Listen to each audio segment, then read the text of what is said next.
Hello ಗೆಳೆಯರೇ, sex ನೋಡೋ ಅಭ್ಯಾಸ ಆಗ್ತಾ ಇದೆಯಾ? ಸೊ ಹಾಗಾದರೆ ಇವಾಗಲೇ ಸ್ಟಾಪ್ ಮಾಡಿಬಿಡಿ. ಅದರಿಂದ ನಿಮಗೆ ಸಿಕ್ಕಾಪಟ್ಟೆ ಪರಿಣಾಮಗಳು ಕೂಡ ಬೀಳಬಹುದು. ಹಾಗಾದರೆ ಅದನ್ನು ನಿಲ್ಲಿಸುವುದು ಹೇಗೆ ಎಂದು ಇವತ್ತಿನ ವಿಡಿಯೋದಲ್ಲಿ ನಿಮಗೆ ತಿಳಿಸ್ಕೊಡ್ತೇನೆ. ಮೊದಲನೇದಾಗಿ ನಿಮ್ಮ ಟ್ರಿಗರ್ಗಳನ್ನು ಗುರುತಿಸಿ, ಅಂದರೆ ಯಾವ ಸಮಯದಲ್ಲಿ ಅಥವಾ ಯಾವ ಭಾವನೆಯಲ್ಲಿ ಇದ್ದಾಗ ನೀವು ಫಾರ್ನ್ ನೋಡಬೇಕೆಂಬುವ ಆಸೆ ಹೆಚ್ಚಾಗುತ್ತದೆ ಅಂತ ಮೊದಲು ಗಮನಿಸಿ. ಉದಾಹರಣೆಗೆ ಒಂಟಿತನ, ಬೇಸರ, ಒತ್ತಡ ಅಥವಾ ರಾತ್ರಿ ಸಮಯದಲ್ಲಿ ನೀವು ಯಾವುದನ್ನು ನೋಡ್ತಾ ಇದ್ದೀರಾ. ಸೊ ಹಾಗಾದರೆ ಫಾರ್ನ್ಗೆ ಪ್ರವೇಶವನ್ನು ಕಷ್ಟವಾಗಿಸಿ, ಅಂದರೆ ಅಶ್ಲೀಲ ವೆಬ್ಸೈಟ್ಗಳನ್ನು ಮೊದಲು ನಿಮ್ಮ ಮೊಬೈಲಿಂದ ಬ್ಲಾಕ್ ಮಾಡಿ, ಅಗತ್ಯವಿಲ್ಲದ ಖಾತೆಗಳನ್ನು ಅನ್ಫಾಲೋ ಮಾಡಿ ಮತ್ತು ಒಂಟಿಯಾಗಿ ಮೊಬೈಲ್ ಬಳಸುವ ಸಮಯವನ್ನು ನೀವು ಕಡಿಮೆ ಮಾಡಿಕೊಳ್ಳಿ.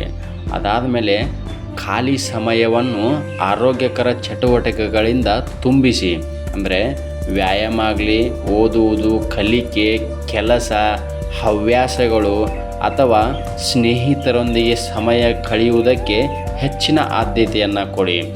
ಆರೋಗ್ಯಕರ ಪರ್ಯಾಯಗಳು ಹಳೆಯ ಅಭ್ಯಾಸದ ಚಕ್ರವನ್ನು ಮುರಿಯಲು ಸಹಾಯ ಮಾಡಬಹುದು. ಇನ್ನು ಆಸೆ ಬಂದ ತಕ್ಷಣವೇ ಅದಕ್ಕೆ ನೀವು ಪ್ರತಿಕ್ರಿಯಿಸಬೇಡಿ. ಆಸೆ ಬಂದಾಗ ತಕ್ಷಣ ಮೊಬೈಲನ್ನು ತೆಗೆದುಕೊಳ್ಳುವ ಬದಲು ನೀವು ನಿಂತಹ ಜಾಗವನ್ನು ಬದಲಿಸಿ, ಸ್ವಲ್ಪ ವಾಕಿಂಗ್ ಮಾಡಿರಿ ಅಥವಾ ಬೇರೆ ಕೆಲಸಕ್ಕೆ ಗಮನವನ್ನು ಹರಿಸಿ. ಆಸೆಯನ್ನು ನಿರ್ವಹಿಸುವ ಕೌಶಲ್ಯವನ್ನು ಅಭ್ಯಾಸ ಮಾಡುವುದು ಮುಖ್ಯವಾಗುತ್ತೆ. ಇನ್ನು ಒತ್ತಡ ಮತ್ತು ಭಾವನೆಗಳನ್ನು ನಿರ್ವಹಿಸಿ, ಅಂದರೆ ಒತ್ತಡ, ಆತಂಕ ಅಥವಾ ಒಂಟಿತನದಿಂದ ನೀವು ಏನಂತಂದರೆ ಫಾರ್ಮ್ ಕಡೆಗೆ ಹೋಗುತ್ತಿದ್ದರೆ ಅದರ ಬಗ್ಗೆ ಧ್ಯಾನ, ವ್ಯಾಯಾಮ, ಸ್ನೇಹಿತರೊಂದಿಗೆ ಮಾತನಾಡುವುದು ಅಥವಾ ಇತರ ಆರೋಗ್ಯಕರ ಮಾರ್ಗಗಳನ್ನು ನೀವು ಇಲ್ಲಿ ಬಳಸಿ. ಅಂದರೆ ನಿಮ್ಮ ಒತ್ತಡ ಜಾಸ್ತಿ ಆದರೆ ಇಲ್ಲಿ ನೀವು ಧ್ಯಾನ ಮಾಡೋದು, ವ್ಯಾಯಾಮ ಮಾಡೋದನ್ನು ಮಾಡಿರಿ. ಇನ್ನು ತಪ್ಪಾದರೆ ನಿಮ್ಮನ್ನೇ ನೀವು ದೂಷಿಸಿಕೊಳ್ಳಬೇಡಿ. ಒಂದು ವೇಳೆ ತಪ್ಪಾದರೆ ಮತ್ತೆ ನೋಡಿದರೆ ನನ್ನಿಂದ ಸಾಧ್ಯವಿಲ್ಲ ಎಂದು ಬಿಟ್ಟು ಕೊಡಬೇಡಿ. ಏನು ಕಾರಣ ಆಯಿತು ಎಂಬುದನ್ನು ಅದನ್ನು ಗುರುತಿಸಿ ಆ ಟ್ರಿಗರನ್ನು ಮುಂದಿನ ಬಾರಿ ಹೇಗೆ ನಿರ್ವಹಿಸಬೇಕು ಎಂದು ನೀವು ಕಲೀರಿ. ಅಂದರೆ ಒಂದು ಸಲ ನಿನ್ನಿಂದ ಆಗಲಿಲ್ಲ ಅಂತಂದರೆ ನನಗೆ ಆಗೋದೇ ಇಲ್ಲ ಅಂತ ನೀವು ಇಲ್ಲಿ ಬಿಟ್ಕೊಡಬೇಡಿ.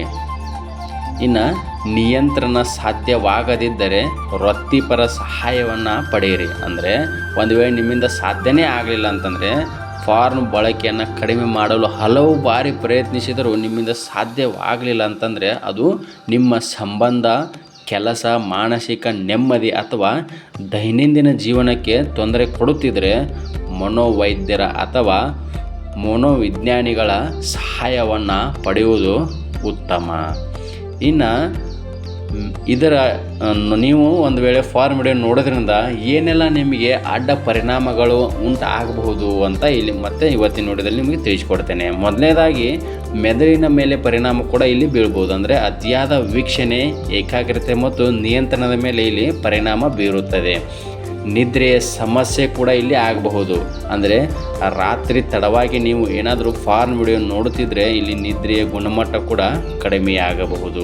ಇನ್ನು ಮೂರನೇದಾಗಿ ಮಾನಸಿಕ ಒತ್ತಡ ಕೂಡ ಇಲ್ಲಿ ಆಗುತ್ತೆ. ಅಂದರೆ ಅಪರಾಧ ಭಾವನೆ, ಆತಂಕ ಮತ್ತು ಒತ್ತಡ ಕೂಡ ಇಲ್ಲಿ ಹೆಚ್ಚಾಗಬಹುದು. ಇನ್ನು ನಾಲ್ಕನೇದಾಗಿ ಆಟೋಮೆಟಿಕ್ಕಾಗಿ ಶಕ್ತಿಯ ಕೊರತೆ ಕೂಡ ಇಲ್ಲಿ ಕಾಣುತ್ತೆ. ಅಂದರೆ ವ್ಯಸನದ ಕಾರಣದಿಂದ ದೈನಂದಿನ ಕೆಲಸಗಳ ಮೇಲೆ ಆಸಕ್ತಿ ಮತ್ತು ಚೈತನ್ಯ ಇಲ್ಲಿ ಆಟೋಮೆಟಿಕ್ಕಾಗಿ ಕಡಿಮೆಯಾಗಬಹುದು. ಇನ್ನು ಐದನೇದಾಗಿ ಲೈಂಗಿಕ ಜೀವನದ ಮೇಲೆ 100% ಇದು ಪರಿಣಾಮ ಬೀಳುತ್ತೆ.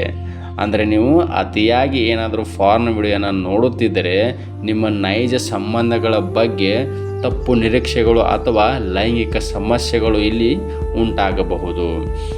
ಆರನೇದಾಗಿ ನೋಡೋದಂತಂದರೆ ಸಮಯ ಮತ್ತು ಉತ್ಪಾದಕತೆ ಇಲ್ಲಿ ನಷ್ಟನೂ ಕೂಡ ಆಗಬಹುದು. ಅಂದರೆ ಒಂದು ವೇಳೆ ನೀವು ಓದುವುದು ಮತ್ತು ಕೆಲಸವನ್ನು ಮತ್ತು ಗುರಿಗಳಿಗಾಗಿ ಬಳಸಬೇಕಾದ ಸಮಯ ಕೂಡ ಇಲ್ಲಿ ವ್ಯರ್ಥವಾಗಬಹುದು.